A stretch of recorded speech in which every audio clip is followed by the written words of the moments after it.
Mesdames, Messieurs, bonjour et bienvenue encore. Toutes nos excuses pour le retard avec lequel nous commençons ce 100% direct. Je rappelle donc que notre invité, Patrick Gabriel Dion, président de la Fédération PCT France, est bel et bien présent et surtout qu'il tiendra à répondre à toutes vos sollicitations et à votre question. Une fois de plus, toutes nos excuses. On commence avec quasiment une heure de retard. Monsieur Dion, avez-vous quelque chose à dire auprès du public qui vous attend depuis quasiment plus d'une heure? Bien sûr, l'élégance politique et la bonne éducation souhaiteraient que je puisse présenter d'abord toutes mes excuses à l'ensemble de vos auditeurs, de vos téléspectateurs, de vos internautes, c'est ça? C'est ça. Voilà, pour le retard. Ça, c'est lié, c'est dû aux complications de la garde alternée des enfants. C'est logistique, c'est compliqué. Si on ne les ramène pas en temps et lieu, en temps et en heure, c'est compliqué de pouvoir bénéficier encore de la garde. Donc, pour des raisons vraiment familiales, je n'ai pas pu être là à temps.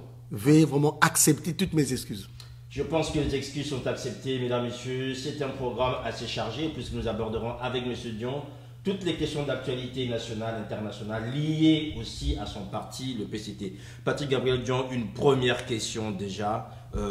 Comment appréciez-vous en ce moment l'ambiance au sein du PCT? L'ambiance, elle est bonne au sein du PCT pour deux raisons. La première raison, c'est que nous venons, comme vous le savez, de célébrer le 40e anniversaire du mouvement du 5 février qui a porté à la magistrature suprême son excellence le président Denis Sassou Nguesso, l'un des nôtres, notre chef. Et d'autre part, nous nous apprêtons, nous nous préparons cette année-ci, sûr et certain, à la célébration, à l'organisation du 5e congrès ordinaire du Parti congolais du travail. Donc nous sommes dans l'effervescence de cette préparation. L'ambiance est bonne. Alors, en entendant de parler du congrès ordinaire, Patrick Gabriel Dion, était-il nécessaire de fêter ses 40 ans? Mais je pense que même un citoyen lambda, oui, une personne humaine, une institution, un gouvernement, un président de la République, quand on arrive à sa date de naissance, on doit organiser un anniversaire. Et cet anniversaire vous permet de faire le point sur votre parcours. Donc, à plus forte raison, un parti. À plus forte raison, un mouvement. C'est l'anniversaire du parti, c'est l'anniversaire de la prise de pouvoir d'un homme. Bien sûr, organisé par qui? C'était pas organisé par son excellence, le président de la République, c'était organisé par le Parti congolais du travail. Parce qu'il était normal, il était nécessaire que, historiquement parlant, le 40e anniversaire qui coïncide, comme vous le verrez dans notre parcours tout à l'heure dans l'émission, qui coïncide avec le 50e anniversaire de la naissance du Parti congolais du travail, que nous puissions faire quand même quelque chose. C'est la raison pour laquelle nous avons pensé, par rapport au devoir de mémoire, le devoir de l'histoire, et pour les uns et pour les autres, c'est-à-dire les uns le présent, les autres le futur, pour préparer la jeunesse de demain, il était normal qu'on puisse faire ce devoir de mémoire, célébrer le 40e anniversaire du mouvement du 5 février pour permettre à toute notre jeunesse de savoir quelle était son importance historique, d'où nous venons et d'où nous allons.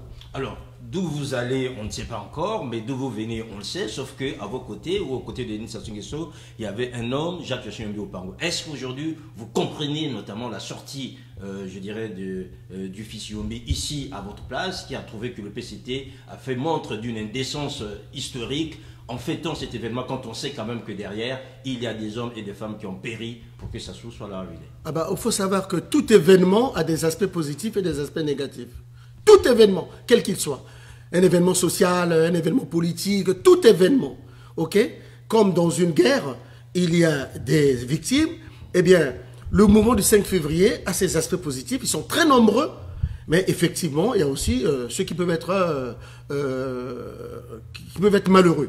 Maintenant, M. Joachim Yombi, fils, je le comprends, il est dans un conflit d'intérêts parce que d'une part, c'est un homme politique, d'autre part, c'est le fils du général Joachim Yombi Opango. Donc, moi, je le comprends humainement. Et d'ailleurs, j'ai suivi sur vos antennes, la dernière fois, sa prestation.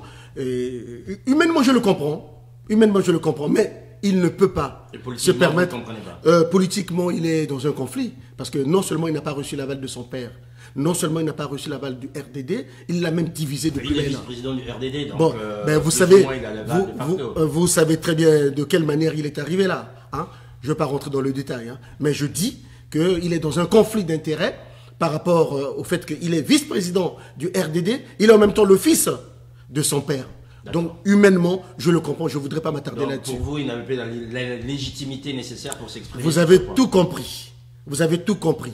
Mais nous arriverons tout à l'heure au 40e anniversaire, au mouvement du 5 février. Il faut savoir qu'à l'époque, nous avons enregistré, comme vous le savez très bien, la mort de l'immortel Marion Ngouabi, président fondateur du Parti Congolais du Travail, le 18 mars, je pense, 18 mars 1977. Le pays est dans une situation de crise. Parce que la mort d'un chef d'État, la mort d'un président, ce n'est pas un événement quelconque. Et donc, on a mis en place le CMP que vous connaissez très bien, le comité militaire du parti, qui devrait normalement liquider les affaires courantes, qui devrait normalement organiser les obsèques. Mais hélas, à la tête de ce comité militaire du parti, vous le savez, ce n'est qu'un rappel historique, nous avions donc l'actuel général Joachim Yombo Pango qui dirigeait cette équipe de 11 militaires. La situation étant, nous étions en crise, il fallait donc une solution aussi de crise. C'est la raison pour laquelle le comité militaire du parti, donc des membres du parti, mais de l'armée, ont pris donc le pouvoir pour pouvoir apaiser la situation, parce qu'il était possible que nous puissions arriver à une guerre civile, donc avec la mort du président Marion Ngouabi. Donc le comité militaire du parti avait pour vocation non seulement d'apaiser la situation, mais également d'organiser les obsèques du président Marion Ngouabi et de liquider les affaires courantes. Donc, mais seulement... pour vous, c'était une phase transitoire, alors ça voulait dire qu'en fait, qu'il était de passage... Oui, tout à fait, tout à fait. Donc, mais seulement le général, malheureusement, a estimé qu'il fallait perdurer au pouvoir. Donc ça veut dire il est resté 2 ans. Qui sera à l'origine d'un coup d'État par rapport à l'intention initiale. On ne peut pas dire que Yombi... Non, oui, bon, c'est sûr qu'il avait des idées. Je ne dis pas des idées de coup d'État, mais il avait des idées de se pérenniser au pouvoir. Alors que nous étions à l'époque du monopartisme, c'est le Parti Congolais du Travail qui était au pouvoir, eh bien les membres du parti ne pouvaient pas accepter que cette situation qui était transitoire puisse perdurer. C'est la raison pour laquelle il y a eu donc un mouvement populaire démocratique de la part de toutes les grandes organisations de l'époque. Je pense à l'URFC, l'Union révolutionnaire des femmes du Congo. Je pense à l'UJSC, l'Union de la jeunesse socialiste congolaise. Je pense, oui, bien sûr. Mais il y a aussi d'autres mouvements qui n'étaient pas attachés au parti. La CSC, par exemple, hein, la Confédération syndicale congolaise, c'est pas le Parti Congolais du Travail avec Bokamba Yangouma. Donc, il y a eu un mouvement démocratique populaire au sein du pays et dans le parti qui a fait en sorte qu'on puisse imposer au général Joachim Yombo Pango, au sein du comité militaire du parti, de pouvoir organiser un congrès. Donc pour vous, il n'y a pas eu de coup d'État? Il n'y a pas eu de coup d'État. Ni de la part de Yombe, ni de la part de Denis Sassou Nguesso. Ni de l'un, ni de l'autre. C'est un mouvement démocratique populaire, voulu par les masses populaires, voulu par la jeunesse, voulu par les femmes congolaises, voulu par les travailleurs congolais au sein de la Confédération syndicale congolaise qui ont fait en sorte qu'on puisse le... Oui, mais sauf que cette volonté s'est quand même appuyée sur, je dirais, le dénigrement d'un homme, qui est Jacques Yombo Pango, l'accusant quasiment de tout. Et aujourd'hui, on se rend compte que finalement, il fallait peut-être monter tout ça de pièces pour qu'on arrive au résultat qui était attendu. Le général Joachim Yombo Pango a eu, comme tout le monde le sait, à l'époque, aujourd'hui, c'est avec un recul qu'on fait une étude comparative. Mais à l'époque, vous n'avez aucun élément de comparaison. Il avait un train de vie qui montrait que, par rapport à la situation économique et financière que traversait le pays, par rapport au fait que nous venons de connaître la mort de Marion Ngouabi, le pays était dans une crise, la situation économique était difficile, mener le train de vie qu'il avait, ah non, non, non, on peut pas, le peuple ne peut pas l'accepter d'une part. Et d'autre part, il avait un comportement, une attitude, un comportement au sein du Parti Congolais du Travail qui faisait en sorte que il incarnait la droite du parti. Je rappelle qu'il était la droite du parti, c'était la ligne droitière liquidationniste. Tout à fait, il incarnait le courant de la ligne droitière et liquidationniste qui voulait mettre pur et simplement le Parti Congolais du Travail en veilleuse, ce qu'il a fait pendant 2 ans. Après, comme je l'ai dit, au risque de me répéter, les militants ont pensé à travers les différentes organisations, notamment de l'URFC, de l'UJSC et de la CSC, qu'il fallait que nous puissions normaliser les choses. C'est-à-dire que nous étions aux périodes du monoparti, il fallait que le parti redevienne, prenne le pouvoir pour pouvoir... et on l'a fait donc dans les règles de l'art, à travers le comité central, oui. Et ensuite le congrès. Donc vous nous rassurez que la CSC n'avait aucun lien avec le parti, Bokamba Yangouma était juste un citoyen ordinaire, il n'était pas membre du parti. Il n'était pas membre du parti. D'accord. Alors, peut-être que ceux qui nous suivent aussi pourront nous dire, dans ce cas-là, c'est un peu surprenant qu'il y ait un syndicat unique et qu'il ne soit pas affilié au parti, parti Gabriel Durand. Bon, affilié au parti, je ne sais pas s'il faut appeler ça affilié au parti. C'était un syndicat unique, hein, il n'y en avait pas bon, d'autre. C'était un Comme syndicat le parti unique, syndicat unique. À l'époque, oui, à l'époque, c'était un syndicat unique, c'est vrai. Bon, peut-être qu'il avait des aspirations PCtistes, je ne peux pas le confirmer non plus l'affirmer. Toujours est-il qu'à l'époque, il n'y avait qu'une seule formation syndicale qui...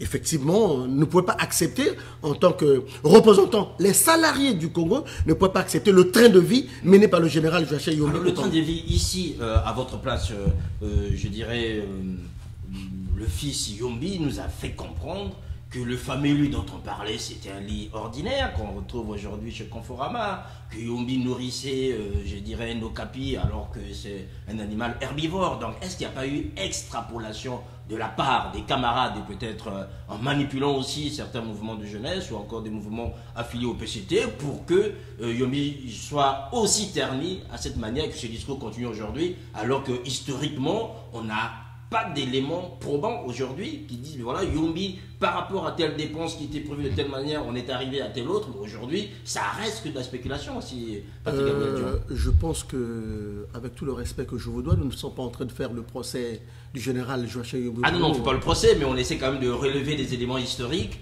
qui appuieraient le fait que vous nous disiez aujourd'hui qu'il avait un comportement extravagant par rapport à l'époque. Écoutez, et qui fait que ses camarades l'aient quand même, je dirais, enfoncé sur ce plan-là, alors que aujourd'hui, tangiblement, ben, on ne sait pas aussi flagrant que ça. Mais aujourd'hui, vous dites bien, mais hier, ça l'était.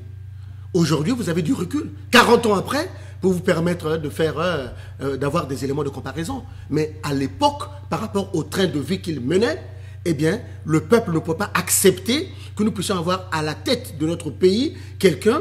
Nous sommes dans une situation de crise. Nous venons de perdre le président Marie Ngouabi. Nous avons mis en place le comité militaire du parti pour liquider les affaires courantes, redresser la situation, apaiser la situation. Au lieu de l'apaiser, il est dans un comportement liquidationniste, un comportement droitier, alors que nous sommes dans un parti de gauche. Eh bien, les masses populaires, le peuple ne pouvait pas l'accepter. Il ne faut pas oublier que ventre affamé n'a point d'oreille. Lorsqu'on a faim, lorsqu'on est dans des situations difficiles, eh bien, tout ce que l'on voit, même si aujourd'hui, avec le recul 40 ans après, on pense que ce n'était pas grave, mais à l'époque, son comportement était grave. Et surtout avec le fameux slogan que vous connaissez très bien. Vivre durement aujourd'hui pour vivre mieux demain. C'est lui qui l'avait instauré. Donc, il savait très bien que la situation était difficile. Donc, il demandait au peuple de serrer la ceinture, alors que lui, il menait un train de vie de pacha. On peut dire la même chose aujourd'hui, parti Gabriel Durand, par rapport à ceux qui gèrent le PCT et le pays aujourd'hui. Il y a même une vie de pacha à côté des populations qui, elles, sont quand même dans des conditions de paupérisation assez compliquées. Les membres, vous pensez que la situation économique et financière que traverse le Congo aujourd'hui exempte les membres du PCT? Les membres du Parti congolais travail que nous sommes, le membre lambda, oui, ne souffrent pas de cette situation. Mais celui qui est dans le haut sommet du parti, je ne pense pas qu'il en souffre vraiment. Ah non, mais ça, même dans une situation économique normale, ça a toujours été comme ça. Vous connaissez une économie, un pays qui a une population homogène, qui a des citoyens qui ont des statuts homogènes. Dans toute société, il y a des catégories socio-professionnelles. Il est évident que le train de vie d'un ouvrier et d'un salarié ne peut pas être comparable à celui d'un directeur de cabinet, ne peut pas être comparable à celui d'un chef de service, ne peut pas être comparable à celui d'un ministre ou d'un président de la République. Ça a toujours été comme ça. Donc, par contre, les écarts criards qu'on a aujourd'hui au Congo, malgré les richesses, ça c'est autre chose. Oui. Là, tu m'amènes sur le domaine économique, tu m'amènes sur un problème de répartition de la richesse nationale. Ça, c'est tout à fait autre chose. Je rappelle seulement que nous n'étions pas comme ça. Cette situation que nous connaissons aujourd'hui depuis 2-3 ans, c'est-à-dire la situation de crise économique et financière que nous traversons, c'est une situation relativement inédite. Avant, ce n'était pas comme ça. Avant, on n'avait pas de problème. Maintenant, aujourd'hui, nous sommes dans une situation de crise, c'est vrai. Je pense, je suis persuadé, je reste optimiste, que tout pays, toute économie peut avoir des problèmes. De toute façon, la croissance économique n'a jamais été linéaire. Voilà, elle est toujours en dents de scie, elle est toujours sinusoïdale. Oui. Donc, à un moment donné, il y a des problèmes. À un moment donné, on est en période de croissance. À un moment donné, on est en période de récession. Donc, je suis convaincu que le président de la République, son Excellence, M. Denis Sassou Nguesso, prendra ses responsabilités avec le gouvernement dirigé par M. Clément. Ils prendront leurs responsabilités de telle sorte qu'on puisse trouver les voies et moyens pour sortir le pays de cette crise. Gabriel, qu'est-ce que vous dites aux gens ou notamment aux observateurs qui disent que la crise congolaise au départ elle était conjoncturelle, mais aujourd'hui elle est quasiment structurelle parce qu'on voit d'autres pays s'en sortir, tandis que le Congo reste toujours dans le bassin. Cette comparaison est aléatoire. Cette comparaison n'est pas fondée. Je rappelle qu'au moment où nous parlons, au moment où nous parlons, ça fait 2-3 jours, qu'une autre délégation du Fonds monétaire international est arrivée oui. au Congo. Ok? Est arrivée au Congo et les premières appréciations, les premières analyses, le premier constat qui a été fait, c'est que le Congo est en train de faire beaucoup d'efforts. Ça fait quelque temps qu'on le dit. Beaucoup d'efforts et c'est sûr que, bien sûr, les agrégats macroéconomiques sont encore au rouge, mais la tendance est bonne. Donc c'est sûr et certain que d'ici là, nous allons conclure avec le Fonds monétaire international pour liquider cette histoire de la dette. D'une part. D'autre part, nous sommes sur la bonne voie dans la mesure où les recommandations du Fonds monétaire international sur le plan strictement financier, notamment de la gestion de la dette, disent que nous devrions conclure avec nos grands créanciers, le principal étant la Chine, et là, pour votre information, le gouvernement de son Excellence Clément Mova est sur la bonne voie. Les pourparlers sont très avancés avec la Chine pour que nous puissions justement arriver à conclure avec eux. Une fois que nous avons conclu avec la Chine... Ça fait quand même depuis quelques mois qu'on nous dit qu'on va conclure, les délégations viennent et repartent, on n'a toujours pas conclu. Hein. Monsieur Sir Makosso, sauf votre respect, les problèmes économiques sont très complexes. Oui. Leurs solutions ne relèvent pas... Mais il y a aussi des gens qui complexifient ces problèmes-là. Non, ils sont complexes. Quand ils peuvent être aussi facilités dans leur compréhension, il y en a qui arrivent à complexifier. Vous savez... En captant des informations qu'on ne rend pas publiques pour les dire après, parce qu'entre-temps, on sait très bien que le gouffre est peut-être plus important. Je me répète encore, la direction d'un pays est toujours une affaire complexe. Vous posez la question à son Excellence, le président de ce pays dans lequel nous vivons, oui. Son Excellence Emmanuel Macron, il ne pensait pas une seule seconde, après avoir pris le pouvoir, il laisse là 2 ans, qu'il serait confronté au problème des Gilets jaunes. Il trouve même pas de solution. Donc repartons au Congo. Voilà, je vous dis, les tractations sont difficiles, oui. Ce sont des problèmes économiques, c'est des négociations. C'est pas un contrat commercial. Il y a quand même d'autres qui l'ont fait. Oui, chaque pays a ses particularités. D'accord. Le Congo, c'est le Congo. C'est pas le Cameroun, c'est pas le Gabon. C'est pas le Burkina Faso. Voilà, c'est pas le Burkina Faso comme vous dites. Donc c'est le Congo. Pour le moment, nous sommes sur la bonne voie. Nous pensons, restons optimistes, que le problème de la crise financière trouvera une solution. Regardez avant-hier, il y a cela 2 ans, 1 an et demi, quand nous avons eu les troubles au niveau du pool, il y avait beaucoup de gens qui étaient pessimistes. Mais nous, au niveau du PCT, on était toujours optimistes. Parce qu'on pensait, on croyait que tôt ou tard, la diplomatie menée par son Excellence, le président Denis Sassou Nguesso, finirait toujours par payer. Aujourd'hui, nous avons la paix dans le pool. Donc, je suis convaincu. Nous, au niveau du PCT, nous sommes convaincus que le Fonds monétaire international finira par signer avec nous et que les pourparlers avec la Chine trouveront une solution. On ne sait pas quand. On ne sait pas quand, mais nous souhaitons que ce soit cette année-ci. Voilà, souhaitons donc c'est quand même un bon vœu pour vous. C'est vrai que je ne vous ai pas souhaité une bonne année, Patrick Gabriel Dion. Merci, je vous rends l'ascenseur. On est rentré tout dans le sujet. Alors, il y a énormément de questions en ligne, mais on va quand même avancer avec vous. Vous avez dit tout à l'heure que le PCT va fêter ses 50 ans d'ici peu. Le 31 décembre. Le 31 décembre 2019, donc le PCT va fêter ses 50 ans, sauf que depuis près de 40 ans, il n'y a qu'un seul président du comité central. Alors, simplement, je vais vous dire qu'on ne change pas l'équipe qui gagne. C'est quand même trop facile. Ça veut dire, est-ce que le parti n'est pas allergique à l'alternance? Parce qu'on va dire en son sein, depuis quasiment 40 ans, le même président du comité central, qui n'a pas bougé d'un iota, comment voulez-vous que le parti arrive à se renouveler et soit ouvert à l'alternance? Alors, je me répète, on ne change pas l'équipe qui gagne. Ça, c'est 1. 2, il faut reconnaître en son excellence le président Denis Sassou Nguesso, président du bureau politique du comité central du Parti congolais du travail, chef de l'État. Il est quand même co-fondateur du Parti congolais du travail. Ok? Dans une famille, je n'ai jamais vu des enfants qui changent leur papa. sous prétexte que papa a fait ceci ou a fait cela, a fait ceci ou a fait cela. Non. Nous pensons jusqu'à maintenant, si demain, il commet des fautes, comme on dit vulgairement, il merde, oui. Mais pour le moment, nous pensons qu'il est l'un des meilleurs d'entre nous. Et comme on ne change pas l'équipe qui gagne, ça c'est tout à fait normal. Et c'est bien pour nous qu'il soit à la tête de notre parti. Parce que chaque fois que nous avons des élections présidentielles, il est l'un de nos meilleurs candidats. Voilà pourquoi nous pensons que c'est bien qu'il soit là. Maintenant, demain, s'il ne gère plus bien, et si nous pensons qu'il perd de sa crédibilité, de son audience, de son image internationale, si nous pensons qu'il n'est plus le favori, à ce moment-là, ce n'est pas les compétences qui manquent, c'est du parti qu'on les travaille, on trouvera un camarade suffisamment bien positionné pour pouvoir le remplacer. Mais pour le moment, nous, au niveau du parti qu'on les travaille, nous pensons que le camarade Denis Sassou Nguesso reste le meilleur candidat pour nous. Voilà, il restera le meilleur candidat, sauf que pour certains, ils trouvent que le candidat a peut-être fait son temps, qu'il faut laisser la place à d'autres. Mais écoutez, nous sommes dans un système où il y a les gens sont libres d'avoir leurs opinions. Est-ce que nous sommes dans un pays... Les opinions sont au sein du parti. Mais il n'y a pas de souci. Il y a des courants mais nous n'avons bien que les choses puissent bouger.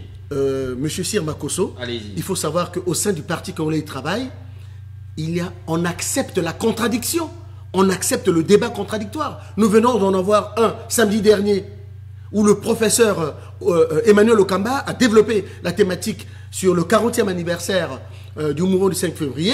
Il a fait l'historique de tous les partis politiques, l'historique du parti Congolais du Travail, depuis sa naissance jusqu'à aujourd'hui. Après, nous avons eu un échange. Au cours de cet échange, il y a eu aussi des voix diamétralement opposées qui sont levées. Il n'y a pas de souci. On rentre unis, on fait la critique et on sort unis. Il n'y a pas de souci. Donc, le parti Congolais du Travail, on accepte la contradiction. Il est tout à fait normal qu'on puisse avoir des camarades qui ne soient pas du même avis que la majorité. Mais ce qui est important, c'est la majorité ou c'est la minorité? Je te dis, je te confirme, les yeux dans les yeux, au sein du parti Congolais du Travail, c'est la minorité. C'est la minorité qui n'est pas d'accord avec le fait que le président de la République soit au pouvoir depuis 40 ans. Mais la majorité des membres du parti Congolais du Travail, avec toutes nos instances, sont tout à fait d'accord que c'est l'un des meilleurs d'entre nous et que c'est normal qu'il soit là au pouvoir. Voilà, mesdames, messieurs, donc vous êtes en direct sur Ziana TV, la chaîne au cœur des diasporas, 100% direct avec M. Patrick Gabriel Dion, qui est le président de la fédération PCT France, avec lequel nous parcourons l'actualité de son parti et celui du pays. Alors Patrick Gabriel Dion, il y a énormément de questions en ligne, ça va être un peu difficile de pouvoir les relayer les unes après les autres, mais il faut dire quand même qu'aujourd'hui, le PCT tel qu'il avance par rapport à ce congrès, puisque vous l'avez annoncé qu'il y a le congrès qui va avoir lieu... Le 5e. Voilà, le 5e congrès ordinaire. Tout à fait. Alors que le petit nous habitue quand même à des congrès extraordinaires jusqu'à maintenant. Écoutez, je ne vais pas vous faire un cours de sémantique politique. Allez-y, mais c'est juste. Mais je me permets juste de l'histoire du PCT. Je me permets juste. Les congrès extraordinaires, il y en a eu quasiment. Je me permets, M. Sir Makosso, de vous rappeler seulement que il y a congrès extraordinaire lorsque nous sommes dans une situation de crise politique. Or, au sein du parti Congolais du Travail, là aujourd'hui, le 23, c'est ça? Le 23 février 2019, il n'y a pas de crise au sein de notre formation politique. Donc, il n'y a aucune raison qu'il y ait organisation d'un congrès extraordinaire. C'est un congrès ordinaire. Par ailleurs, ordinaire pourquoi? Mais parce que nous venons de sortir d'un congrès ordinaire qui était le 4e en 2011. C'est ça, hein, en 2011, qui a porté à la magistrature suprême, qui a porté le secrétaire général Pierre Ngolo à la tête de notre parti. Normalement, en 2016, nous devrions organiser notre congrès. Mais pour des considérations logistiques, pour des problèmes de calendrier, nous n'avons pas pu le faire. Ce n'est pas que la volonté y manquait, non, pas du tout. Ce n'est pas un manque de volonté, c'est pas... Voilà, on manque d'argent. Puisque maintenant, pour ce congrès-ci, vous faites une quête, donc ça signifie quand même qu'à un moment donné, c'est un peu plus compliqué. Monsieur Makosso, ce n'est pas la première fois que le PCT organise une quête. C'est dans notre tradition. Que ce soit le 3e, que ce soit le 4e congrès, on a toujours organisé des quêtes. Là, aujourd'hui, on organise les quêtes. Pourquoi? C'est une fois de plus permettre à tous les militants de participer à la vie du parti. C'est de la démocratie participative des militants, afin qu'ils puissent non seulement financièrement contribuer au financement du 5e congrès ordinaire, mais également leur permettre de s'imprégner de toute la thématique, de tous les termes de référence qui seront donc développés lors de ce congrès-là. D'une part, d'autre part, c'est pour permettre aussi à tous les militants, depuis les noyaux, la cellule, les sections, jusqu'au comité, jusqu'à la fédération, que tout le monde soit impliqué. Voilà pourquoi, au nom de la démocratie participative de tous les militants, nous faisons cette quête-là. Nous demandons à ce que les militants puissent financer le 5e congrès ordinaire cette année-ci. On va prendre une question en ligne, Patrick Gabriel Dion. Il y a Prosper Mavungu Balou qui pose la question. Pensez-vous, monsieur, que votre comportement, le PCT, est exemplaire aujourd'hui? Le PCT est composé des hommes et des femmes. Tout être humain, homme et femme, a un comportement qui est perfectible. Nous ne disons pas que nous sommes des modèles. Nous ne disons pas que nous n'avons pas de fautes. Nous ne disons pas que, voilà, nous dirigeons ce pays, ça fait bientôt 40 ans. Nous avons un actif, nous avons fait beaucoup de choses, mais nous n'éludons pas le fait que nous avons aussi un passif. Alors, par rapport à ce passif, 40 ans après, qu'est-ce que vous dites si vous mettez les choses sur la balance? Finalement, 40 ans quasiment de gestion du PCT, ou 40 ans, s'il faut dire, s'il faut enlever les 50 d'Issouba, le PCT quasiment 35 ans. Quel bilan faites-vous aujourd'hui? C'est un bilan positif globalement. Il faut dire que dans ce bilan-là, il y a à manger et à boire. Hein. Alors, donnez-nous déjà à manger. Bon, donc, nous avons fait beaucoup de choses. Voilà, ça c'est un. Nous avons fait beaucoup de choses. Aujourd'hui, tout ce que le pays a comme base économique, a comme entreprise, a comme infrastructure de développement socio-économique, a été mis en place par son Excellence le Président Denis Sassou Nguesso. A été mis en place par le PCT au pouvoir. Mais n'oublions pas que quand on fait l'analyse de ce bilan, on doit nuancer les choses. Outre le fait, vous l'avez dit tout à l'heure, on a enlevé les 5 ans de la présidence de son Excellence le Président Pascal Lissouba, mais il faut aussi dire qu'il y a eu Sassou 1 ou Sassou 2, s'il faut parler un peu vulgairement. Sassou 1, c'était la première partie. Après, nous avons eu l'alternance avec le président Pascal Lissouba. Et ensuite, nous savons ce qui s'est passé dans notre pays. Tout ce qui a été fait dans notre pays a été complètement détruit avec les 2-3 guerres que nous avons eues. Nous avons dû reprendre le développement socio-économique à zéro à partir de 1999. Alors, donc de là, 2000 jusqu'à maintenant, toutes les bases qui ont été mises en place, avec les 12 municipalisations accélérées, nous avons les bases, nous avons les routes qui ont été mises en place, les infrastructures de développement qui ont été mises en place, les ponts, les barrages, tout ce qui a été mis en place aujourd'hui sont à mettre à l'actif du Parti Congolais du Travail. Maintenant, est-ce que ce sont des éléments qui bénéficient quasiment à tous les Congolais? Si vous prenez l'administration accélérée, vous connaissez combien d'éléphants blancs qu'il y a aujourd'hui dans toutes les régions, des projets qui n'ont jamais, jamais allé au bout. Monsieur Cyr Makosso. Par exemple, si nous parlons d'Imboulou, aujourd'hui les Congolais sont dans l'obscurité. Donc on parle des choses qui ont été mises, mais qui ne sont pas fonctionnelles dans le concret des Congolais. Globalement, sans entrer dans le détail, oui. Monsieur Cyr Makosso, je vais vous dire ceci. Le gouvernement, le président de la République, le PCT au pouvoir, ont mis en place les infrastructures. Ok? L'État a mis en place les infrastructures. Il appartient au peuple. Il appartient aux opérateurs économiques. Il appartient aux agences économiques de s'approprier ces infrastructures et de les valoriser. Comment voulez-vous qu'on s'approprie, par exemple, Imboulou? Dites-nous, comment vous parlez d'Imboulou, mais moi je vais vous parler quand même de toutes les routes que nous avons. Enfin, les routes, c'est une chose. Un instant, s'il vous plaît, laissez-moi un peu évoluer. Est-ce que vous ne pensez pas un seul instant, monsieur Cyr Makosso, que l'État, le gouvernement met en place des routes, et c'est aussi au gouvernement de mettre en place les petits commerces sur toutes ces routes-là? Vous voyez ce qui se passe en France? Nous avons des routes, nous avons des nationales, nous avons des autoroutes. Une fois qu'elles sont mises en place par l'État français, ça s'arrête là.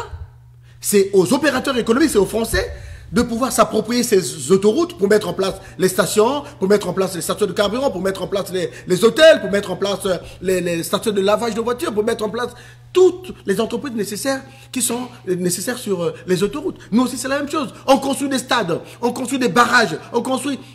Et vous demandez encore à l'État Mais si on ne demande pas à l'État, quelle est la politique de l'État pour encourager ces fameuses installations? Mais l'État a mis en place beaucoup de politiques. Est-ce que vous savez qu'au Congo, quand vous créez une entreprise, vous avez 2 ans où vous êtes exempt de paiement de tout impôt? C'est pour permettre justement la création des entreprises, pour permettre justement aux entreprises de s'installer pendant 1 an, pendant 2 ans, sans payer les impôts, pour financer leur développement. Donc les mesures fiscales, les mesures douanières, les mesures... Il y a une politique économique qui a été mise en place par son Excellence le Premier ministre Clément Mwamba, avec le plan national de développement, pour favoriser non seulement la venue des investisseurs étrangers, mais également les autochtones, de créer les entreprises, de financer les investissements. Nous avons un système bancaire qui est favorable à l'octroi des crédits bancaires pour permettre le financement des investissements. Donc il appartient aux opérateurs économiques, aux agences, au peuple de s'approprier ces infrastructures et de les valoriser. Ce n'est pas à l'État, une fois après avoir mis les infrastructures, toujours l'État de créer les entreprises. Non. Voilà, mais toujours en entendant, c'est un peu compliqué pour beaucoup de Congolais. Alors, vous êtes très très nombreux à vouloir réagir, mesdames, messieurs. Je rappelle juste pour ceux qui veulent intervenir téléphoniquement, il y a un numéro de téléphone officiel du Zana TV, donc n'appelez pas sur le mien parce que je ne vais pas décrocher. Appelez sur le téléphone du Zana TV. Je rappelle donc celui 06 20 93 26 17. Si vous êtes à l'étranger, vous rajouterez le 33. Voilà, on a déjà quelqu'un en ligne. Allô? Allô? Oui, bonjour. Oui, bonjour. Moi, je vais vous poser une question aux représentants du PCT là. D'accord. Est-ce que vous pouvez déjà vous présenter, s'il vous plaît? Monsieur Malonga. Étienne Malonga, c'est ça? Allez-y, monsieur Malonga. Oui. Voilà. Quand le monsieur nous parle des infrastructures et tout ce qui va avec, j'aimerais juste lui poser la question de savoir est-ce qu'il a une idée pour le fonctionnement du barrage, comme il parle des infrastructures et tout.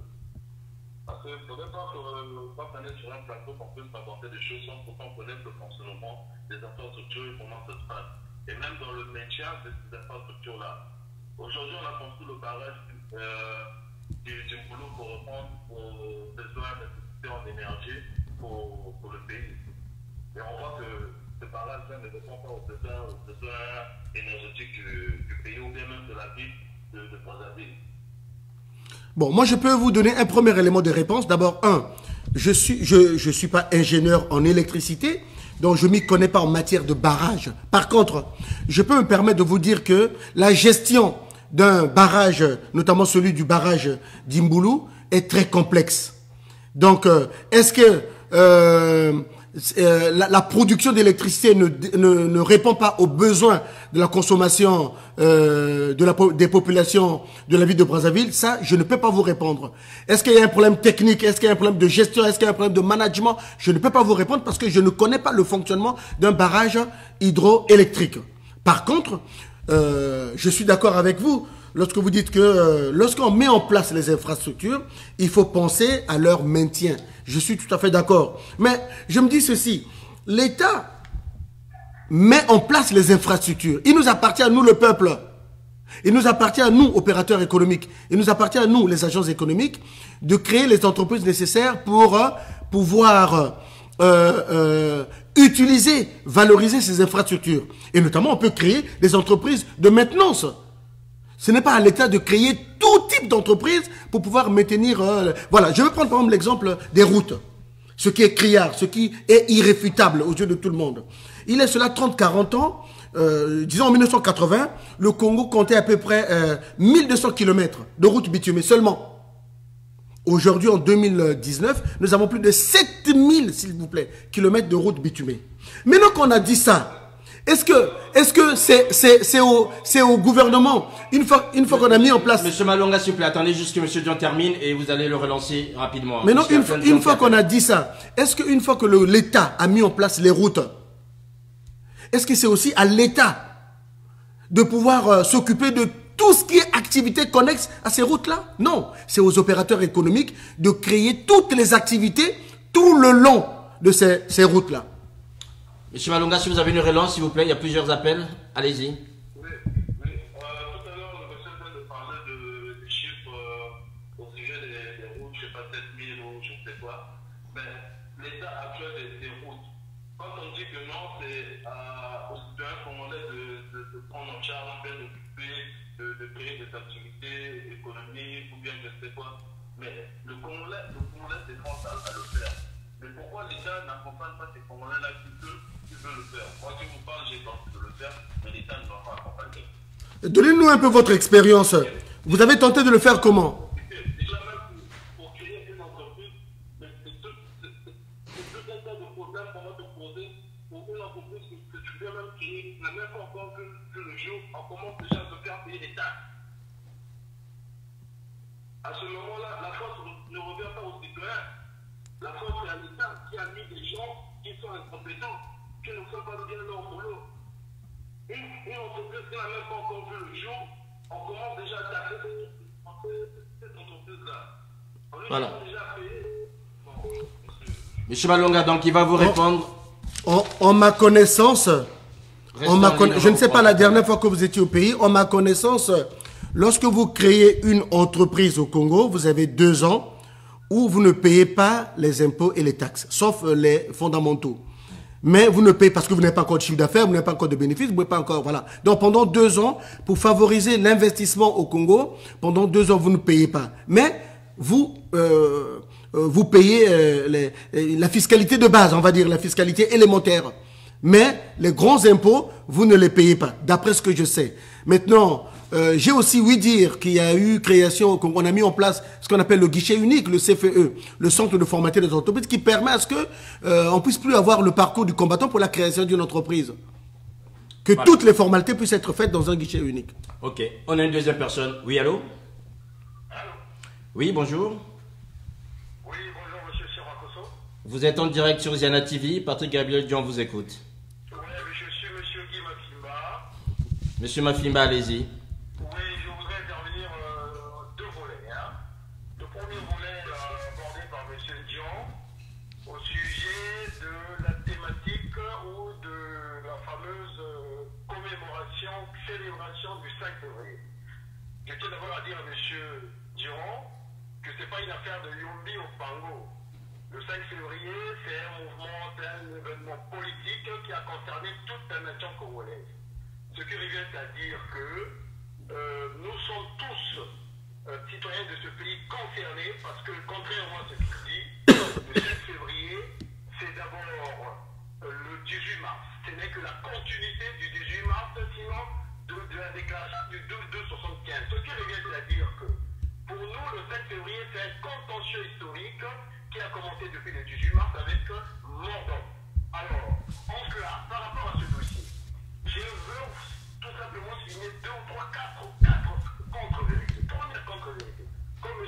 Ndion dit du haut de sa tribune que ceci n'a pas été un coup d'État, juste une question de bon sens. Il n'y a pas eu un coup d'État et M. Yomi se retrouve en prison.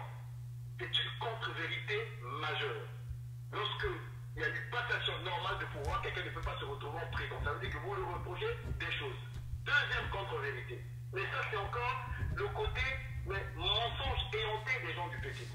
Lorsqu'il dit que le fameux slogan « Vive durement aujourd'hui pour vivre demain », je dis à ce monsieur que ça n'a jamais été un slogan de M.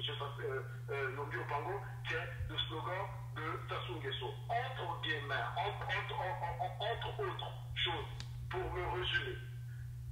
Comme le mouvement du 5 février, c'est un contentieux historique pour notre pays, parce que nous continuons jusqu'aujourd'hui à vivre les soubresauts de ce mouvement du 5 février, moi je sollicite de Ziana TV un débat avec M. Dion du PCT. Je sollicite un débat, je suis disponible à l'époque historique. La falsification de l'histoire du PCT a assez duré. Et je terminerai sur le volet économique. Juste encore pour relever les contre-vérités de M. Dion. Lorsqu'il dit que le problème du Congo n'est pas une crise structurelle, c'est pas une crise structurelle, c'est une crise conjoncturelle. Je me pose la question de savoir où est-ce qu'il a appris les notions les plus élémentaires de la science économique. Tout le monde le sait, je lis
le Yombi Opango, le général Joachim Yombi Opango, était déjà suspendu du comité central.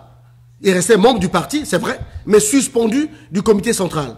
Donc la mort du président Marien Ngouabi arrive, plonge le pays dans la crise, et nous savons ce que c'est la vacance de pouvoir, surtout à la tête d'un pays. Un comité militaire du parti est mis en place, comme je l'ai dit tout à l'heure, pour liquider d'une part les affaires courantes, mais également pour permettre l'organisation des obsèques. C'est tout, c'est tout. Militaire, pourquoi? Parce qu'il devait permettre également l'apaisement, parce que nous sommes en période de crise. Il fallait apaiser, parce qu'avec les morts qui ont suivi, je pense au cardinal Émile Biaïna, je pense... donc par rapport à ça, il fallait qu'il y ait un apaisement. L'apaisement a eu lieu, effectivement, le comité militaire du parti a fait son travail pendant 2 ans. Mais seulement 2 ans après, le comité militaire du parti voulait s'éterniser au pouvoir, mettant en veilleuse le Parti congolais du travail. Voilà pourquoi il était nécessaire. Le peuple a parlé à travers les différentes organisations de l'époque, l'URFC, l'UGSC et la CSC. D'où à ce qu'on puisse organiser donc un comité central. Il y a eu la session du comité central qui a fait en sorte que on puisse se réunir. Les membres du comité central se sont réunis. Mais lui, le général Joachim Yombi Opango, étant suspendu à l'époque, il est rentré dans la salle, c'est vrai, mais après on lui a fait comprendre qu'il n'est pas membre du comité central, donc il ne pouvait pas participer. Voilà pourquoi donc c'est pas un coup d'État du tout. C'est une application des normes et des statuts du Parti congolais du travail. C'est tout. Avant juste de poursuivre, pardon, on a quelqu'un en ligne. Restez en ligne s'il vous plaît. On va vous prendre tout à l'heure dès que Patrick Gabriel John a fini de répondre à Guy Mafimba. Donc sur le débat. Maintenant, en ce qui concerne la crise économique et financière du Congo, c'est tout à fait normal. Je vous comprends, chers compatriotes, monsieur Guy Mafimba. Vous êtes de l'opposition. Il est normal, même moi à votre place j'aurais dit la même chose. Il est normal que vous puissiez dramatiser les choses. Mais moi je pense que le Congo n'est pas à sa première crise, cher ami. Et une crise, c'est une situation économique que l'on n'accepte pas, que l'on ne souhaite pas, mais qui peut arriver, mais qui peut trouver une solution. Vous pensez qu'on ne trouvera pas une solution à cette crise? On finira par trouver une solution. Ok? Qu'elle soit conjoncturelle, selon moi, qu'elle soit structurelle, selon vous, peu importe, elle finira par trouver une solution. De la même manière, lorsqu'il y a eu la chute des prix de pétrole dans les années 73, 74, ben, on a aussi pleuré, hein, c'était aussi dur, hein, mais après, on a fini par trouver une solution lorsque les prix ont remonté. On a eu le programme triennal qui n'a pas pu à l'époque être réalisé suite à la chute drastique des prix du pétrole. Mais après cet échec, le pays a pu se relancer. On a connu une croissance économique. Enfin, on a eu dans les années 85, 86, 87 le plan quinquennal qui n'a pas été amené jusqu'à terme, suite justement à la chute aussi drastique des prix du pétrole. Et nous avons fait appel au Fonds monétaire international qui est venu nous donner un coup de main, puisque vous n'oubliez pas que nous sommes membres du Fonds monétaire international et que la première vocation du Fonds monétaire international, c'est de pouvoir accompagner tous les pays qui sont membres de cette structure-là à l'équilibrage des agrégats macroéconomiques. Et donc, nous avons vu le Fonds monétaire international qui est venu au Congo, comme vous le savez très bien, qui a mis en place les PASS, les plans d'ajustement structurel. Et finalement, on est sorti de cette crise. Donc, il n'y a pas de raison que celle-ci ne puisse pas trouver de solution. Par rapport au débat, est-ce que vous acceptez un débat avec Guy Mafimba sur le plateau des Ziana TV? Intellectuellement parlant et politiquement parlant, je ne peux pas refuser un débat avec vous. Seulement, ce n'est pas à vous de m'imposer un calendrier. J'appellerai Sir Makosso et je lui donnerai mes disponibilités. Et en fonction de cela, il y aura un débat, il n'y a pas de souci. Donc, vous êtes d'accord pour le débat? Il n'y a pas de souci. D'accord. Vous amenez votre équipe, j'amènerai aussi mon équipe et on fera un débat, il n'y a pas de souci. Nous sommes des compatriotes, il est tout à fait normal qu'on puisse débattre pour faire avancer les idées du pays. D'accord. Allô? Oui, bonjour. Présentez-vous. Vous êtes en direct sur Ziana TV. Allez-y. Oui, bonjour M. Makosso. Je suis Yves Désiré Polo. C'est un plaisir d'avoir l'invité M. Dion qui est aujourd'hui sur Ziana TV. Mais je voudrais juste poser une question. à monsieur Dian. Parce que quand je vois monsieur Dian, je disais quelque part que c'était un plaisir de l'avoir parce que c'était un jeune. Un jeune sur lequel la nouvelle génération pouvait se projeter.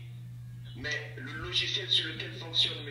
Dian, aujourd'hui, quand M. Dian parle, c'est le logiciel qui remonte à 79 ou même au-delà. Donc, quelque part, il y a une certaine tristesse de voir que le PCT emprisonne le peuple congolais dans cet archaïsme politique qui ne permet pas au peuple congolais de se projeter. La question que je me pose, est-ce que M. Dian, le PCT se concentre-t-il à Brazzaville ou bien dans des officines politiques ou alors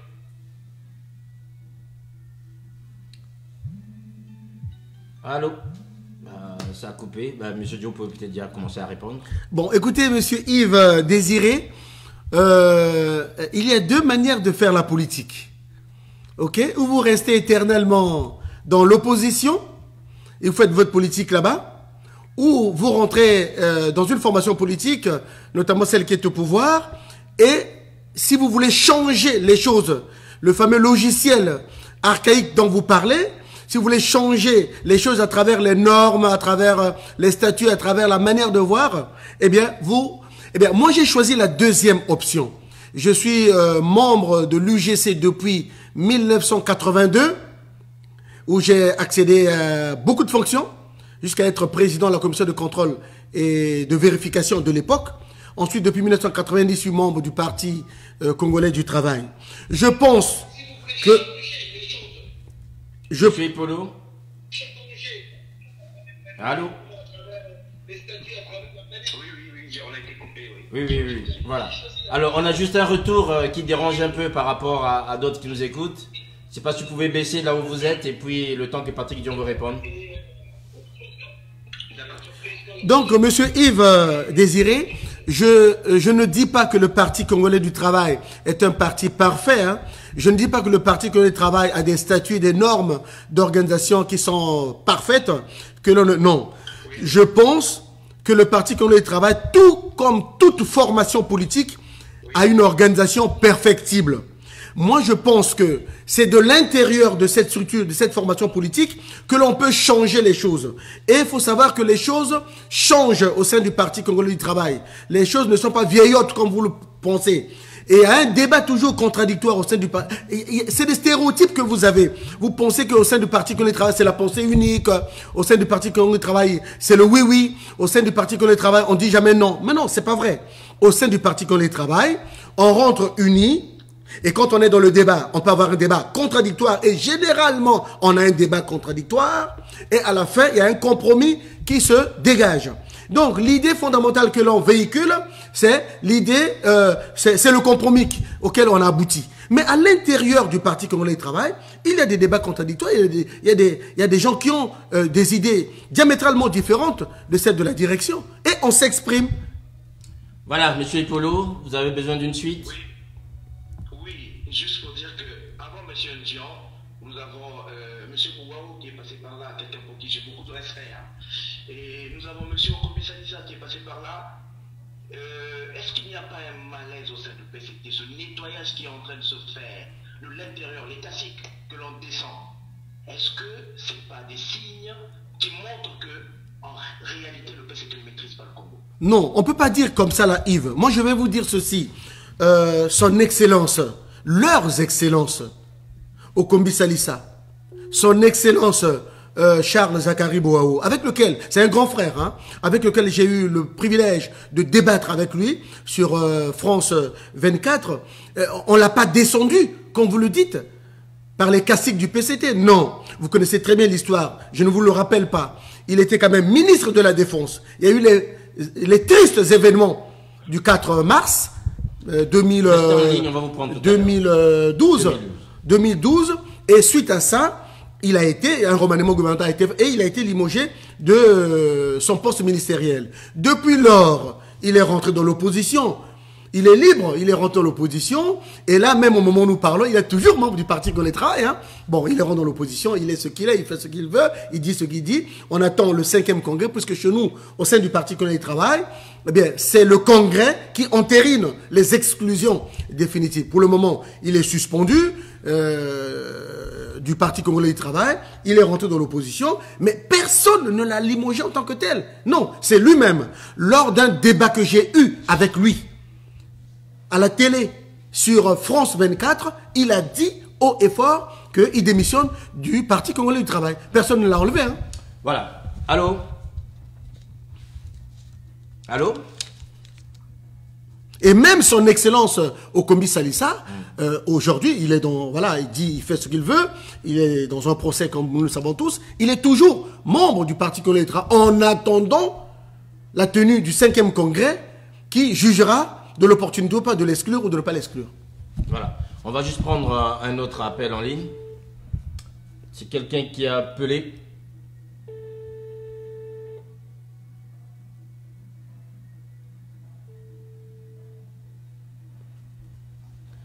Voilà, mesdames, messieurs, donc en attendant que notre débat revienne, mon invité, donc M. Patrick Gabriel Dion, 100% direct autour, je dirais, de l'actualité concernant le PCT. Patrick Gabriel Dion, est-ce que finalement, tel que certains l'estiment, que le PCT aujourd'hui a besoin de renouvellement, il y a un homme qui l'incarne aux yeux de ceux qui le soutiennent, c'est Denis Christelle Sassou Nguesso. Est-ce que ce congrès ne servirait pas de marchepied pour lui, puisqu'il a aussi des ambitions telles qu'on lui les prête à travers, je dirais, tout ce qu'on peut percevoir aujourd'hui en termes de communication, demain d'être à la tête du PCT et pourquoi pas être le candidat du PCT en 2021? Monsieur Sir Makosso, vous êtes encore dans le champ de la spéculation, là. Hein? Écoutez, la réalité des choses que nous apercevons aujourd'hui au Congo nous donne quand même des signes, je veux dire. C'est un point de vue qui vous appartient. Le camarade Christelle Sassou Nguesso a quand même du mal à partir un peu avec le parti, puisqu'on a vu lors des investitures avec le camarade Ngolo, les choses ne se passent pas aussi bien qu'on le... Ça c'est du passé, ça. Depuis lors, le linge sale a été lavé en famille. Le camarade Denis Christelle Sassou Nguesso et le camarade secrétaire général Pierre Ngolo entretiennent de bons rapports, des rapports militants, courtois, polis, sans aucun souci. Il y a eu ce petit nouillage, mais ça relève du passé. Je vous l'ai dit, au sein du Parti Congolais Travail, on peut avoir des divergences d'opinion, mais à la fin, il y a un compromis qui se dégage. Là aussi, ils ont eu une divergence d'opinion, mais après, le linge sale a été lavé en famille et ils sont redevenus de bons militants. Vous ne voyez pas le camarade de Denis Christelle Sassou Nguesso devenir le président ou membre du comité? Écoutez, me poser cette question d'abord, secrétaire général du PCT. C'est prématuré de me poser cette question aujourd'hui. Par ailleurs, lorsque le congrès se tiendra, vous savez que le congrès est un moment historique. Hein. C'est un moment au cours duquel, entre autres, on passe aussi à la restructuration des instances du parti. Et par conséquent, quand on arrivera au poste de secrétaire général, il y aura beaucoup de candidatures. Il n'y aura pas que la candidature du camarade Denis Christelle. Il y aura des fausses candidatures qui soutiendra la sienne. Mais ça n'existe pas de fausses candidatures au sein du Parti Congolais Travail. Il y aura des candidatures. Entre autres, peut-être. Je dis peut-être parce que moi, je ne suis pas au courant. Oui. Que le camarade Denis Christelle Sassou Nguesso serait candidat. Moi, personnellement, président du PCT France, je suis pas au courant. Par contre, vous, si vous me le dites, bon, écoutez, libre à vous hein, de penser comme ça. Mais logiquement, il y aura des candidatures pour le poste de secrétaire général. Maintenant, à ce moment-là, le Congrès statuera là-dessus. Et le meilleur de ces candidatures-là, le meilleur passera. Si Denis Sassou Nguesso a toujours été le meilleur d'entre vous, est-ce que le FIT ne sert pas aussi le meilleur de cette nouvelle génération pour prendre les choses en main? Ça, c'est une déduction mathématique incomplète que vous faites là. Vous n'avez pas toutes les variables hein, en ligne de compte. Donnez-nous des variables qui dirait le contraire. Écoutez, moi je pense que Denis Christelle Sassou Nguesso est un membre du bureau politique, membre du comité central du Parti Congolais Travail, comme tant d'autres. Il est libre. Ils sont libres, ceux qui aspirent à ça, parce que moi, je n'aspire pas à être secrétaire général du Parti Congolais Travail, donc je suis exclu. Ceux qui sont désireux, ceux qui veulent être candidats, ils sont libres au sein du Parti Congolais Travail de l'être. Ceux qui veulent être candidats, ils seront candidats le moment venu, et lors du congrès, effectivement, le congrès statuera là-dessus. Est-ce qu'aujourd'hui, vous avez un choix déjà? Le camarade Ngolo, pour vous, devrait-il repartir ou bien... Mais vous savez que pour être candidat, c'est un choix individuel. Hein. C'est à lui qu'il faut poser cette Est-ce que vous question. l'encouragez, Denis Sassou Nguesso, Encourager. Oui. Écoutez, le secrétaire général Pierre Ngolo, pour le moment, tous les contacts que j'ai avec lui ne me laissent pas. Il m'a jamais dit, ni en privé, ni en public, qu'il sera candidat à sa propre succession. Cependant, il faut savoir que le secrétaire général Pierre Ngolo est l'un des meilleurs secrétaires généraux que le Parti congolais du travail ait pu avoir. Si vous voyez, depuis 2011 qu'il est au pouvoir jusqu'à aujourd'hui, il a réussi beaucoup de batailles. Il a réussi beaucoup de batailles, beaucoup de victoires. Et aujourd'hui, si vous voyez la structure de la sphère politique du Congo, c'est grâce à lui. Si nous avons la majorité au niveau des deux chambres, la chambre haute et la chambre basse, c'est grâce à lui. Nous avons la majorité au niveau du Sénat, c'est grâce à lui. La majorité au niveau des députés de l'Assemblée nationale, c'est grâce à lui. Si le Parti congolais du travail est au pouvoir, entre autres, c'est aussi grâce à lui. Si nous avons gagné la bataille du changement de la Constitution, c'est grâce à lui. Si nous avons gagné la bataille de l'élection présidentielle, c'est aussi grâce. Donc je pense qu'il a un bilan positif. Mais une fois de plus, être candidat au poste de secrétaire général lors du prochain congrès, ça ne dépend que de lui. C'est à lui de dire s'il est candidat ou il n'est pas candidat. Et s'il est candidat, à ce moment-là, le congrès statuera là-dessus. Donc vous ne vous prononcez pas alors? C'est trop tôt. Très bien. Alors, il y a une question d'Alexis Passy. Mais c'est un bon candidat, il a un bon bilan. À vous entendre, je dirais, par rapport au discours que vous avez tenu jusqu'à maintenant, seriez-vous en train d'exonérer totalement les dirigeants actuels de leur part de responsabilité dans le marasme socio-économique que traverse le Congo aujourd'hui? Je dis non. Et comment il s'appelle déjà? Alexis Passy. Monsieur Alexis Passy, je suis d'accord avec vous, je n'ai pas la langue de bois, de par mon éducation. Je dis que le bilan que nous avons aujourd'hui, la crise économique et financière que le Congo traverse aujourd'hui, nous, le PCT, nous avons une part de responsabilité. Il nous appartient de trouver les voies et moyens pour pouvoir trouver une solution à cette crise. Une grande part. Oh, je dis... Quelle est la proportion de cette part? Parce que... Je ne donne pas de proportions, je n'ai pas des statistiques ici, je ne donne pas des proportions. Mais je dis, en toute honnêteté intellectuelle, en toute honnêteté politique, c'est malsain, c'est du mensonge que de dire que le Parti congolais du travail, à travers l'histoire, que nous n'ayons pas une part de responsabilité dans... Voilà, nous avons fait beaucoup de bonnes choses, vous le savez très bien. Mais nous avons aussi failli quelque part. Et bien là où nous avons failli, nous prendrons notre responsabilité.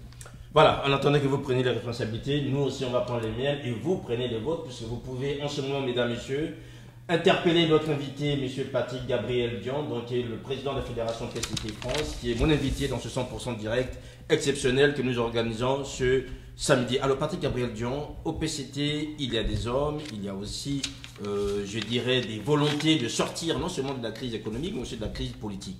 On voit l'ONU, je dirais, tourner autour du Congo, alors que depuis longtemps, ce dialogue demandé par l'opposition a été boudé par les instances du PCT, puisque pour le PCT, il n'y avait pas de crise. Aujourd'hui, la réalité rattrape, je dirais, la situation congolaise. Est-ce que vous pensez qu'aujourd'hui, le PCT devait prendre l'initiative pour encourager le gouvernement, puisque c'est vous qui avez la majorité, pour que ce dialogue politique puisse avoir lieu d'ici peu afin de décrisper les choses? Monsieur Sir Marco, je suis très honoré que vous m'ayez posé cette question. Je ne sais pas d'où vous tenez vos informations, mais le représentant du secrétaire général de l'ONU, Monsieur Ould, c'est un Mauritanien, qui a fait un tour chez nous au Congo, qui a été reçu par toutes les instances, hein, par ailleurs. Hein. Il a été reçu d'abord par Mbéry Martin, c'est ça?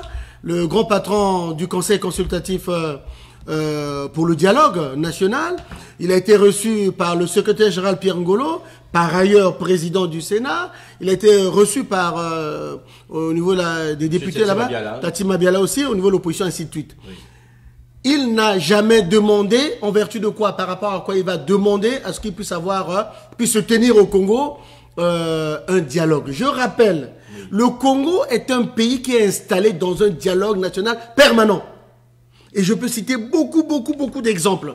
On a eu le dialogue de Dolisie, le dialogue de Sibiti, le dialogue de Brazzaville, le dialogue... Il y a eu beaucoup de dialogues chez nous. Ça, c'est un. Deuxièmement, depuis la mise en place de la dernière constitution, celle du 25 octobre 2015, c'est ça? Eh bien, il a été mis en place beaucoup de structures, entre autres, une structure qui concerne cette question, c'est-à-dire le Conseil national pour le Conseil consultatif pour le dialogue national. Donc, voilà. Donc, ça veut dire quoi? Ça veut dire qu'au Congo, le dialogue, il est permanent. C'est constitutionnalisé, cher ami. C'est écrit dans le marbre de l'histoire que le dialogue au Congo est permanent. Donc je ne vois pas en vertu de quoi, par rapport à quoi, M. Ould viendrait des Nations Unies en tant que secrétaire général, représentant du secrétaire général, nous demander de... Voilà, non. Nous sommes dans un dialogue permanent. Pour vous, M. Ould est venu... En fait, on touriste, il rencontre M. Tchatima Biala juste parce qu'il avait envie de rencontrer un opposant, qu'il rencontre M. Mbéry, qui est le patron du dialogue, juste parce qu'il avait besoin de rencontrer quelqu'un qui parle du dialogue. Est-ce qu'aujourd'hui, vous dites que finalement, les dépêches de Brazzaville qui ont rapporté cette info, puisque vous me dites que vous, c'est mon info, mais allez-y voir les dépêches de Brazzaville, et vous nous dites que les dépêches de Brazzaville, en fait, ont spéculé sur une visite qui n'avait rien à voir, alors que c'est quand même le canard officiel, Patrick Gabriel Dion.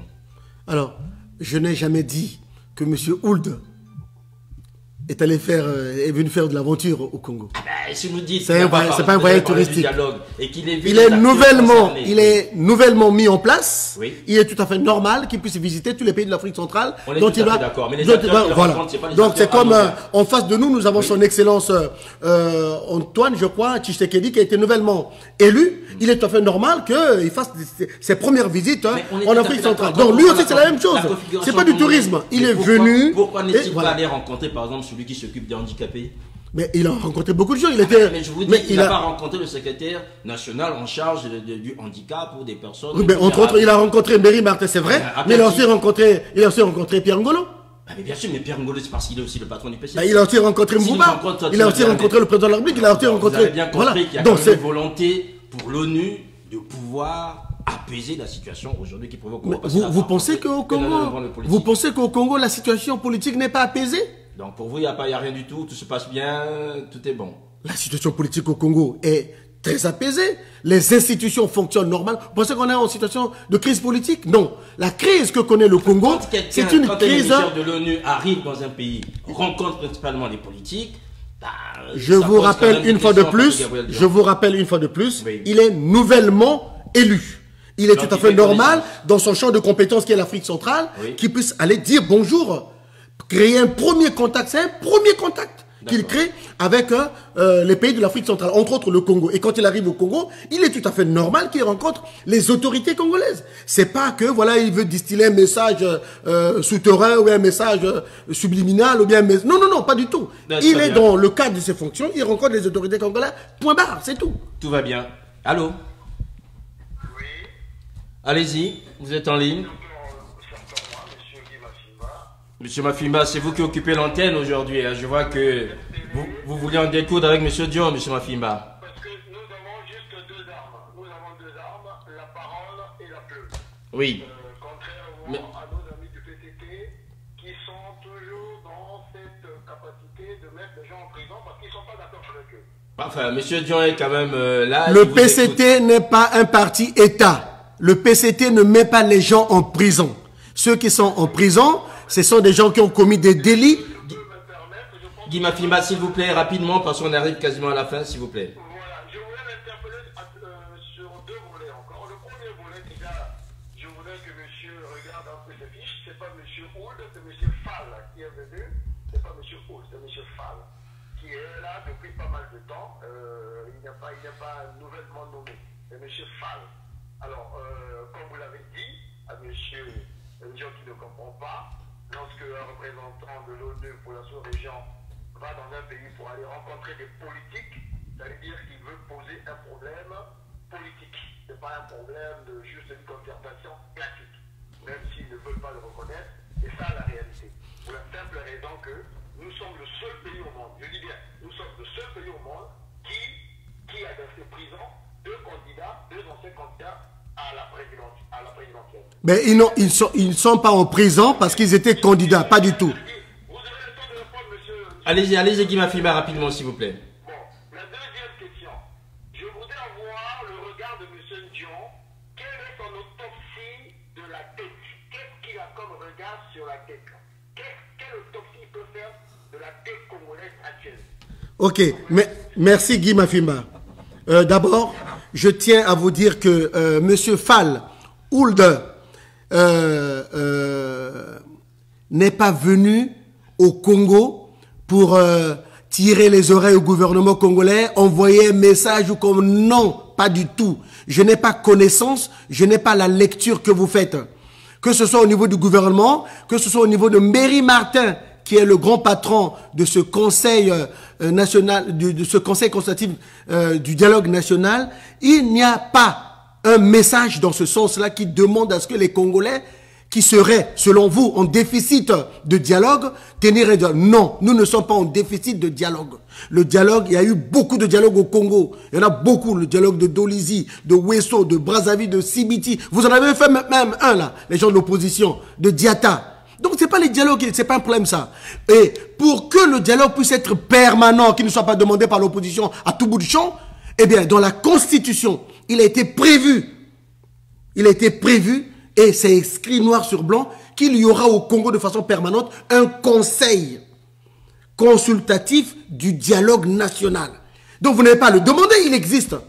Ça c'est le 1. Je repars sur votre question économique, sur la dette.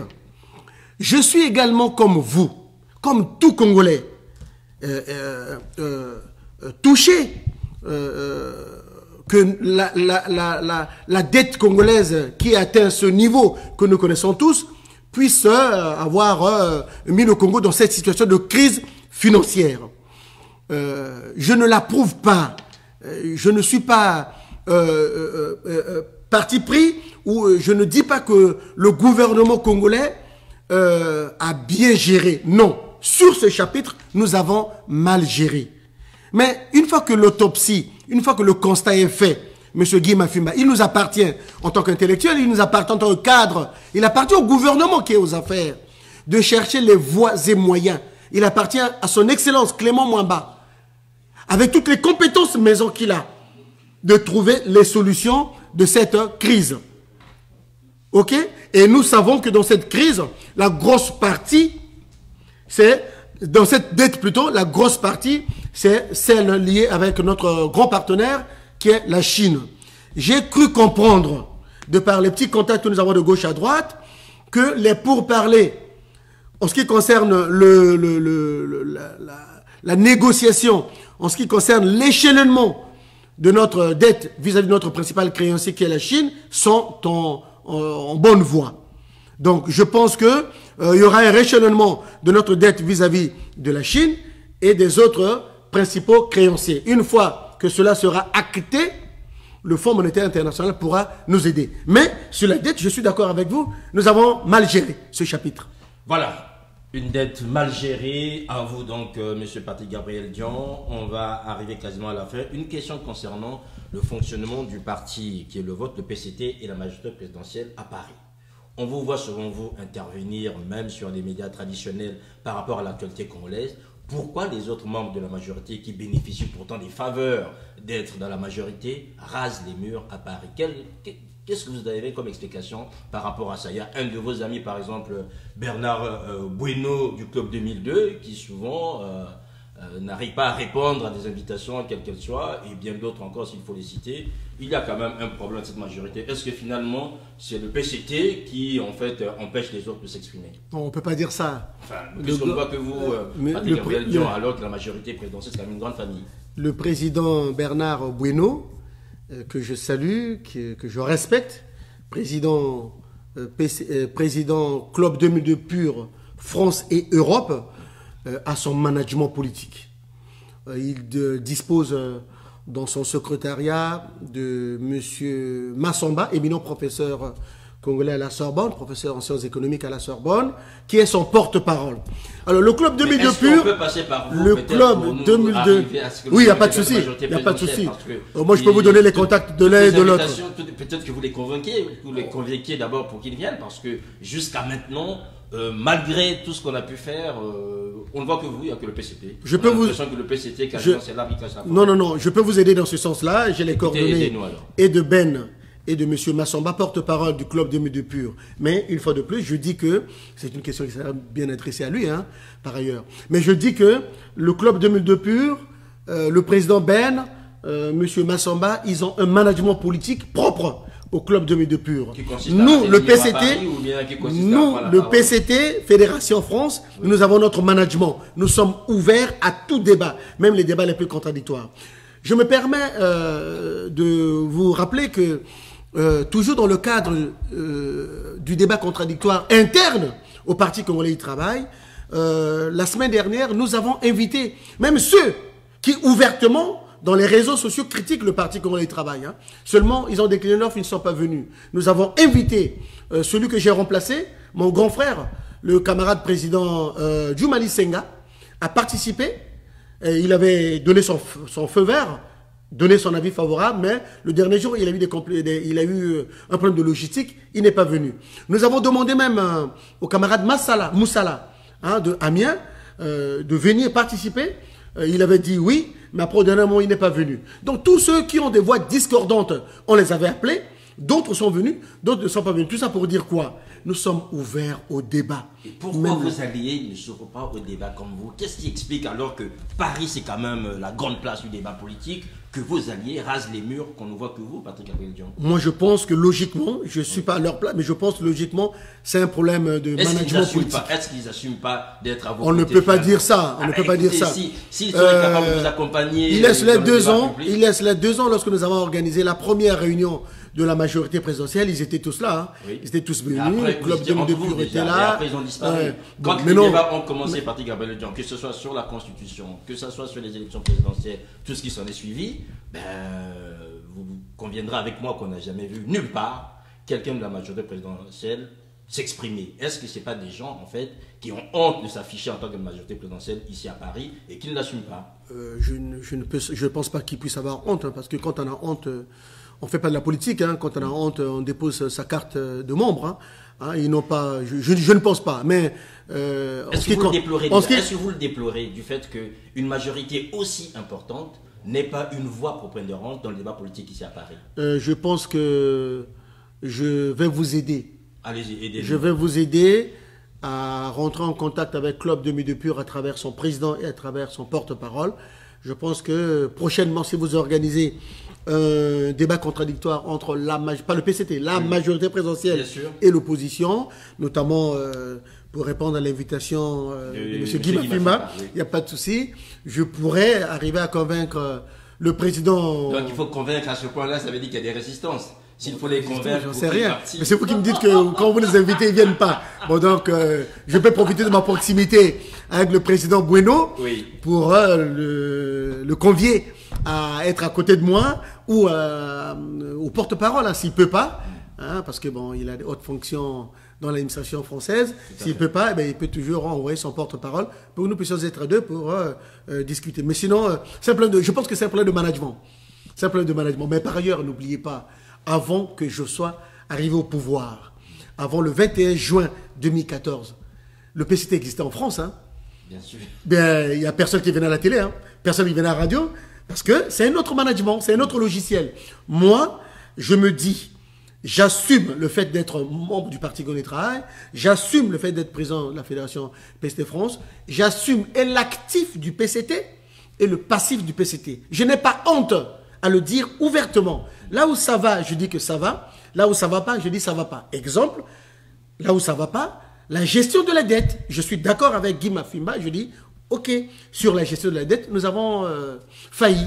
Mais non, il faut que nous puissions changer de fusil d'épaule pour bien gérer cette histoire de la dette. Parce que, entre nous soit dit, si nous ne changeons pas de fusil d'épaule, même si le Fonds monétaire international nous aide, si la gestion reste la même, le management politique, économique et financier du Congrès reste le même, si la politique reste la même, c'est sûr que les mêmes causes produiront les mêmes effets. Est-ce que changer les fusils d'épaule, c'est aussi aller à la pêche aux gros poissons, comme a dit le président de la République? Bon, la pêche aux gros poissons, je ne sais pas comment vous l'interprétez, mais je pense que nous sommes dans un pays de droit. Oui, nous sommes dans un pays de droit. Je pense que toute personne qui commet un délit, toute personne qui commet un crime, elle doit être poursuivie par la justice. Donc, ça signifie aussi qu'il faut aller à la pêche aux gros poissons. Je pense que si le gros poisson, comme vous dites, commet des délits et des crimes, c'est normal qu'on puisse aller à la pêche aux gros poissons. Voilà, mesdames, messieurs, on arrive quasiment à la fin de cet entretien, Patrick Gabriel-Dion. Avant tout, merci d'avoir pris le temps. Je sais que les questions sont nombreuses. Je pense aussi que votre équipe aura l'amabilité d'aller répondre à certains à qui on n'a pas pu donner des réponses attendues et ceux qui ont appelé aussi. Merci vous qui avez appelé de très très loin et j'aimerais vraiment vous dire que nos programmes continuent. Monsieur Patrick Dion, peut-être un dernier mot ou peut-être un mot aux camarades qui vous suivent en ce moment ou peut-être au président du comité central pour qui on suppose, puisque Kakamweka a demandé déjà sa candidature en 2021, est-ce que vous aussi, la Fédération PCT France, vous continuez dans cette lancée pour demander au président du comité central de se représenter en 2021? Alors nous sommes l'un des partis les plus organisés, les plus structurés du Congo, le PCT. Il y a des moments historiques, des moments forts pour donner son avis sur des questions fondamentales comme celle-là. Donc le Congrès, les camarades de Kakamweka, en fait, ils ont allé trop vite en besogne. En besogne, j'en sais rien. Enfin, mais je veux dire que, puisque tout le monde l'a acclamé là-bas. Je veux dire que le 5e congrès arrive. Je pense que c'est un moment historique qui nous permettra de nous prononcer sur 2021. Donc, ça, c'est un. Maintenant, de deux, la fédération, là, aujourd'hui, le plus important pour nous, c'est d'aller au congrès. Donc, je profite de votre antenne pour demander, nous avons fait samedi dernier, outre la conférence que nous avons organisée sur le mouvement du 5 février, nous avons lancé la collecte officielle pour le financement du 5e congrès. Nous avons lancé la souscription spéciale. Donc nous demandons, c'était un lancement, ça continue, nous demandons à tous les militants du Parti que les travail, dans les deux grands comités, le comité PCT Paris-Île-de-France, de prendre attache avec le camarade Gonziri pour pouvoir cotiser auprès du secrétariat Île-de-France.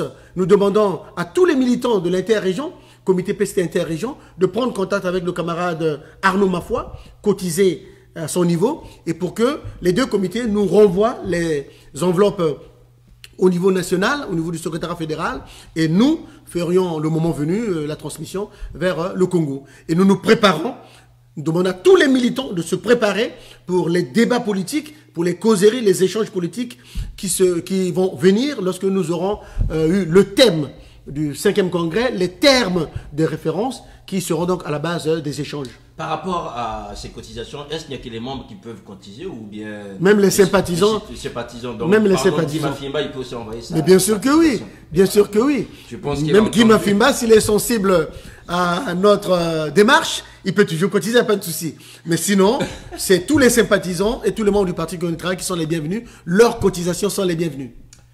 Voilà, mesdames, messieurs, merci d'avoir pris le temps. Je rappelle juste donc à la fin de cet entretien, vous allez donc suivre monsieur Antoine Rodriguez-Kendricks, écrivain et observateur de la vie politique du Congo-Brazza, qui va ouvrir les hostilités puisqu'il s'est déjà déclaré candidat à la mairie de Pointe-Noire pour succéder à un autre membre du PCT, qui est monsieur Kondo, et il sera donc interviewé dans quelques instants, dont un entretien donc du jour, mais en direct, avec mon collègue Alexis Passy qui va me remplacer dans quelques minutes. Voilà. Donc restez fidèles. C'est tout à l'heure, M. Kendricks, le futur maire de Pointe-Noire sans doute, mais sauf qu'il n'est pas membre du PCT, je ne sais pas. Si on peut être maire de Pointe-Noire et ne pas être membre du PCT, oui, c'est déjà peut-être une question. Qu'est-ce que vous allez chercher là? Bien sûr que oui. Hein? Dans l'histoire de la ville de Pointe-Noire, tous les maires qui se sont succédés tour à tour n'ont pas toujours été membres du Parti que les travail, à ce que je sache. C'est vrai que Titia Tikaya est mort maire de Pointe-Noire, mais il était au RDPS. Voilà. Après avoir servi le PCT. Bon, voilà. Donc, si monsieur a un très bon, monsieur Rodriguez a un très bon projet pour la ville de Pointe-Noire, que j'aime bien, j'y vais souvent. Donc, le PCT peut le coopter alors? Mais non, mais nous ne sommes pas dans le cooptage. Qu'est-ce que tu vas chercher, hein? S'il a un bon projet, il peut toujours gagner les élections. Mais je rappelle que l'actuel maire a un bon bilan et son bilan parlera pour lui. Mais en attendant que Pointe-Noire a les pieds dans l'eau, hein, si le bilan parlera pour lui, on verra très bien. Peut-être que c'est M. Kendricks qui aura séché les pieds des Ponténégrins. Voilà, c'est un débat que je n'ouvre pas puisque c'est Alexis Passy qui va le mener dans quelques instants. Encore merci d'avoir suivi. Merci à Patrick Gabriel Dion, merci à toute l'équipe. Merci à Zélie, merci à Fred, merci à Alexis et à vous aussi qui nous avez suivis. Désolé s'il y a eu un retard, mais vous avez bien compris que notre invité s'est expliqué. Voilà, mesdames, messieurs, encore merci. Restez fidèles à Zana TV. Au revoir.